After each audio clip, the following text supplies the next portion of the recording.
Kia ora whānau, Talitha here, founder of lifeforcelocks.com and Redheads NZ. Welcome along to this video. Thank you for choosing to work with me to create your dreadlocks. I really appreciate it, and I love creating people's dreads and helping them step into their new or true self. Today I wanted to share with you some hair preparation information that will help you set up your scalp and your hair for the best start of dread life. Okay, so it's really important that you take action on these points, and if you do, you'll have a smoothless transition, hopefully, fingers crossed, into the dread journey. So if you are unfamiliar with who I am a dread maker in the Wairarapa region. I'm based here in the Wairarapa, and I've been making dreadlocks for about 2.5 years now.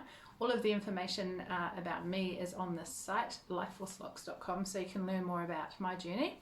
And yeah, I've worn dreads 3 times in my life, so I have a little bit of experience and I have some knowledge to share with you all. And obviously everything that I share within this video and all of the other pieces of content online in my world is coming from my own experience. And there's a lot of information out there, and some of it's very conflicting, but I speak from my experience, and yeah, that's why I share. So what do you need to know before you get into dread life, right? Well, in the lead up to your appointment, it's really important that you do the following things. Firstly, if you're a person that colours your hair, if you colour your roots or you dye your hair, I recommend not doing that for 2 months at least prior to your dreadlock creation. That's going to help your hair normalise again. It's going to help it not be so stressed. Often when you colour your hair, it dries out the hair, and it can be sometimes a bit brittle. So it's important that you have healthy, strong hair before you come and sit in the chair. So I recommend at least 2 months out to stop all of the hair dyeing and colouring. If you want to dye your roots and you want to continue having your roots coloured, I recommend doing that 2 months out, and then it's a bit of a time game, right? So you want to make sure that your dreads are established really well first before you go ahead and re-dye your roots. So I recommend around the 2 month mark. The other thing is the hair products that you put into your hair stay in your hair, right? When it comes to the dyes and the conditioners and that kind of stuff, because you really want to nurture and nourish the hair, right? Well, whatever you put in that hair is going to be in your dreadlocks, right? So we want to avoid any sort of product build up within the lock itself, and so that's why I request that you don't put things in your hair for a substantial amount of time prior. So that's hair dye and hair colouring. If you want to dye your hair, you can when you have your dreadlocks, but I recommend waiting at least 8 months of having your hair established before you start going and colouring your hair again. Okay, so keep that in the back of your mind. If you're a regular shampoo and conditioner type person, like 2 or 3 times a week, my recommendation is to start to wean yourself off of doing that regularly, because your scalp for the first month will probably be a harder transition for you if you are regularly stimulating the scalp and cleaning it to not doing so. The reason why is for a month after your dread creation, it's really important not to get your dreads wet, because it helps the locking up process. And so that includes not washing for at least 3 to 4 weeks.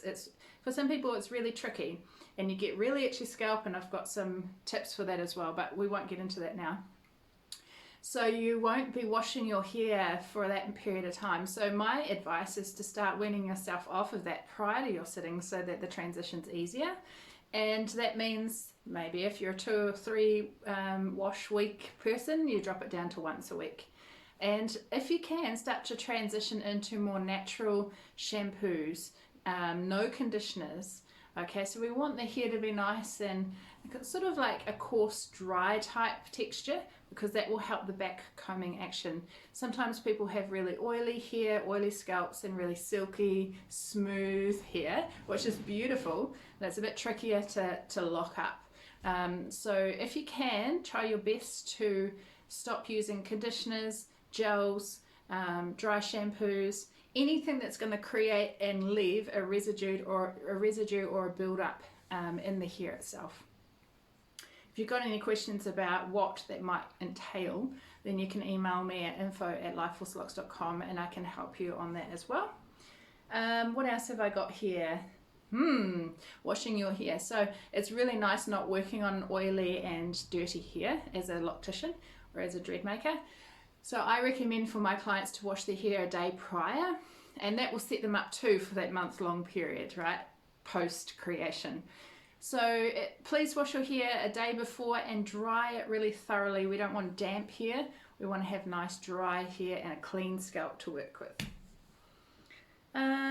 When you're in the chair, it's really important that your hair is dry. So even if it's rained and you've just come in the door, I'll probably end up using a hairdryer to dry your hair.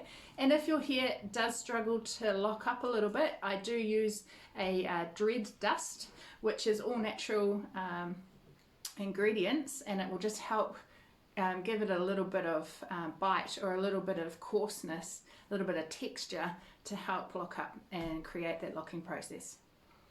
Okay, I'm sure I've missed a whole bunch of stuff, so go ahead and look down below this video to reinforce what I've shared with you and maybe even to learn something else. And I look forward to seeing you in the chair and helping create your dreads and starting you on your dread journey. Thanks for joining me, and I'll see you soon. Ka kite.